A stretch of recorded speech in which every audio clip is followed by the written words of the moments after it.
ॐ सहना भवतु सहनौ भुनक्तु सह वीर्यं करवावहै तेजस्विनावधीतमस्तु मा विद्विषावहै। ॐ शान्ति शान्ति शान्तिः। हरिः ओम्। Namaste to all of you, and hope you're all keeping well, my dear friends, and responding to the immunity, responding to the call of yoga, meditation and prayer to keep yourself fit and make your life more peaceful and more progressive and evolve in life. Evolve, that is a very important tool in yoga. Spiritual evolution is what you have to think about as much as possible. Physical evolution, all of us know, but we should have the spiritual evolution as our goal. Physically fit, but spiritually evolving. That is the call of Vedanta. So in the last couple of days, you have seen the pandemic, the Corona Mahamari, left, right, center spreading all over the country. And this is the time that we have to protect ourselves, challenge the nature, and respect the doctors, respect the medical fraternity, and keep ourselves away from medicines and from hospitalization. So now let us look into the important factor of yoga and the religion which Swami Vivekananda was talking about, thinking about, and discovered about our own country's past, present, and future. In the previous episodes, I had mentioned about Swamiji's discovery about the neglect of the masses, if you can recollect. Then I was telling about the religion as translated into Sanskrit, religion translated into our language, religion as dharma, religion as matam, religion as tattva. Overall, Vivekananda has given a very beautiful definition of religion as freedom. Religion is freedom. Religion is moksha. Religion is liberation. Religion is the manifestation of the divinity already in man. For that, he had written a foreword, an introduction to his Raja Yoga.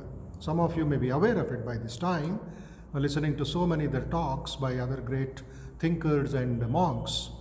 I would like to recollect it. I would make you recollect it. Each soul is potentially divine. The goal is to manifest the divinity within by controlling nature, internal and external. I repeat, each soul is potentially divine. The goal is to manifest the divinity within by controlling nature, internal and external. Do this either by work or worship or psychic control or philosophy. By one or more or all of these, and be free. This is the whole of religion.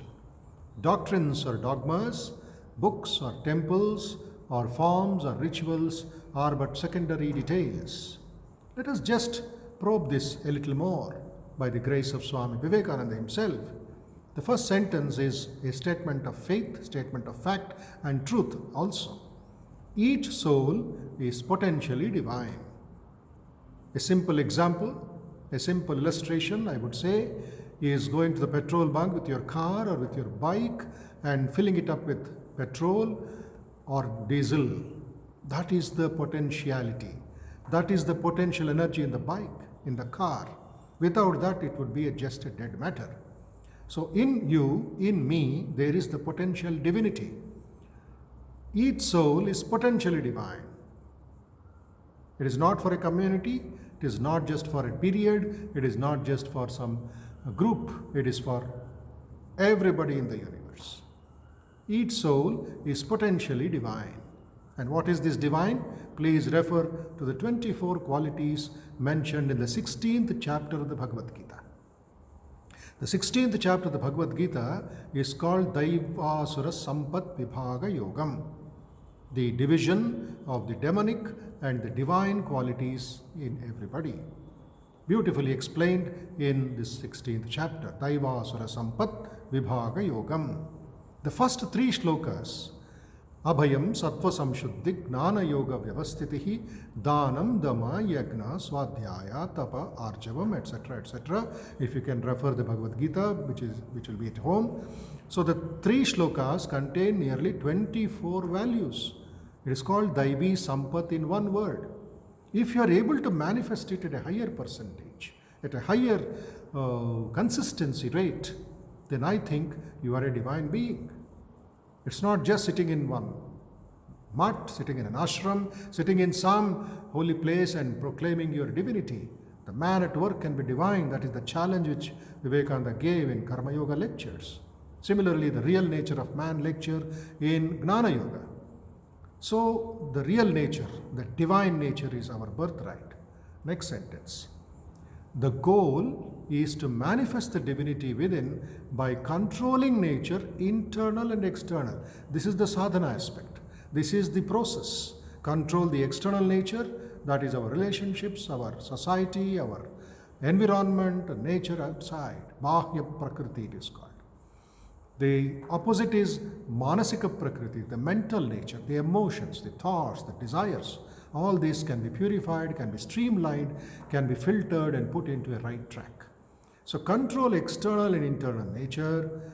How to do this? You may ask me a question, or Vivekananda has answered the question to us.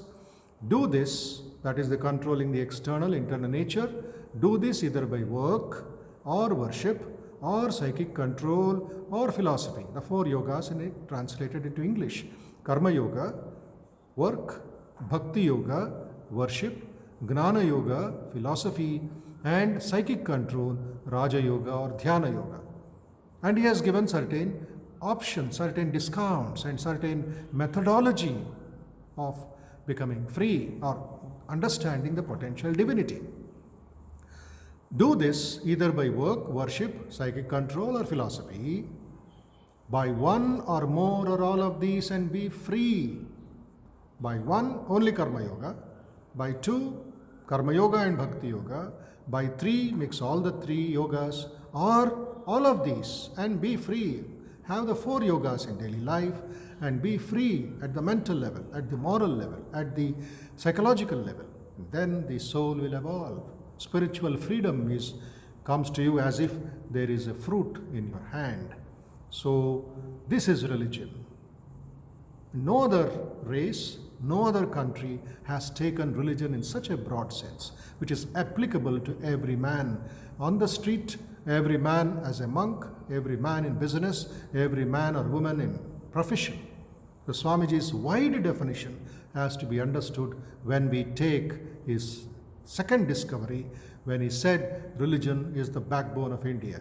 The spirituality is the backbone of India, because for Swami Vivekananda, for Sri Ramakrishna, and for other great teachers in the past, is religion not do's and don'ts. It is not just rituals and the yagnas and the homas. That is sampradaya, that is a tradition that has to be performed. But as far as Swamiji is concerned, his message is concerned, we have to understand that it is in the sense of spirituality, in the sense of evolution, in the sense of Atma Vikas, in the sense of becoming free here and now. That is the goal of every person born in Sanatana Dharma. Dharma, Artha, Kama, Moksha. That moksha is what we have to work on. That is our fundamental truth. That is what India stood for. And that is what the avatars and Vivekananda has come to take us forward towards that higher goal, which is freedom. So this far in this episode, further truths we shall take it later. Thank you. Namaste.